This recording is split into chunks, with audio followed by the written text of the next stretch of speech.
I want you to watch this. So how do you feel about the war in Iran? I think Trump's doing the right thing, honestly. What so? I got no comment on that. You don't know why? Nah, I'm just taking a guess. You're just guessing that he's doing the right thing? Yeah. Are you serious? Yeah. How do you feel? I mean, I don't know. I don't think Trump's doing the right thing. Is this a joke? What? Is this a joke? Yeah. It's No, a joke? it's not. All right, you can fucking drive home, bro. Or walk home, sorry. Damn, I don't know what just happened. All right. But he doesn't even know why. Yeah, I don't know why. I just think, like, it's not good for the economy. Like, I don't know. Yeah. I don't really give a fuck about the war. Smoke weed, get money, fuck bitches.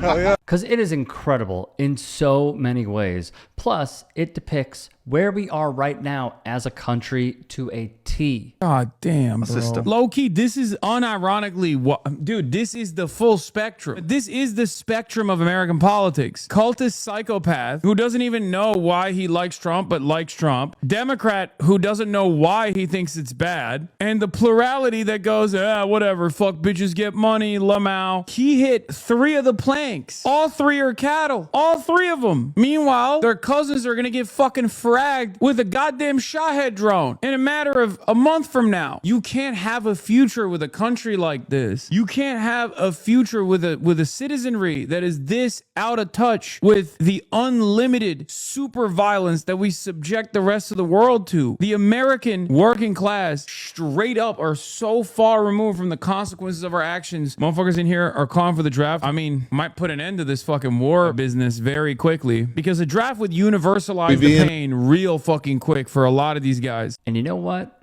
Haas is right. Sadly, it is very relatable. I have a friend who is Republican and has been a good friend. Like, we've hung out a lot. Really had some real heart-to-hearts. I helped him out with some medical stuff with his family.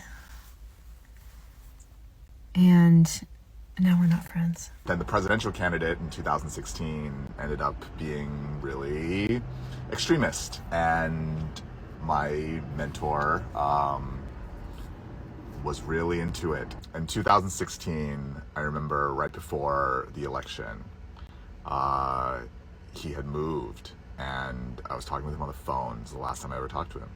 And he said to me that he believed, genuinely believed, that there is no one who votes Democrat could be a Christian. And think about what this meant in evangelicalism. It meant that if you did not vote for Donald Trump, that you were going to hell, like that you could not be saved. I remember one of the things that I said to him was, hey, like, I've really seen you as a father figure, right? Like, he was in the time in my life when I wasn't really close with my dad. And I was like, you're a father figure to me. And he said to me on the phone, I never asked to be a role model. As he was talking to me about how Donald Trump was going to save America. And that was the last time I ever talked to him.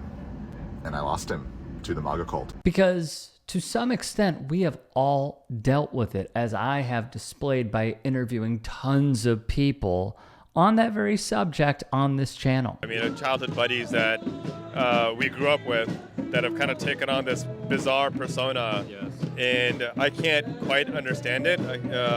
But at the same time, my door always remains open for a dialogue. And I'll always have the dialogue because I think words can resolve what wars can't, and we need to be able to keep that door open. Friends, yes. And to that, I just say good riddance. Like, this isn't,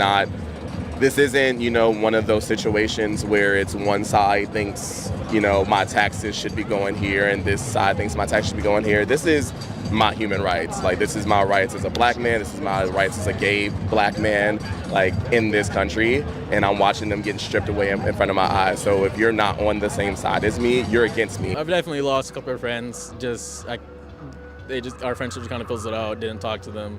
Once I moved out from my hometown, moved to a bigger city, I just kind of left that all behind. I didn't want that anymore.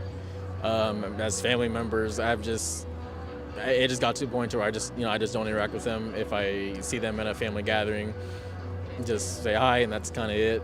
It's kind of the same with my family. We all just kind of view as You know, as every day has passed through with this administration, we just kind of recognize the fact that we don't really have that many family members left that we could really say are family. Have you lost any friends or family members to MAGA? Oh yeah, they're friends, not family. I come from an entire family of immigrants.